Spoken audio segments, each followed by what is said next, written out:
Kijk, deze man krijgt gewoon een addiction. Ja, de luck is er niet.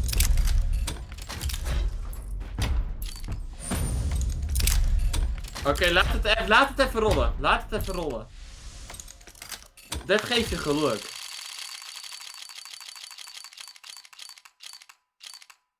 Ik zei het je toch, dit geeft je geluk. Het is misschien maar 5 euro, maar... Oh. Oeh, wacht even hoor. Testamenten, die zijn niet zo duur, maar ik weet wel dat ze wat waard zijn.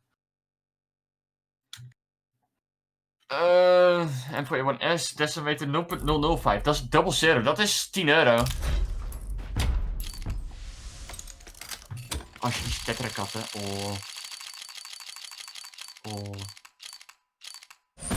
En we zijn er terug bij af.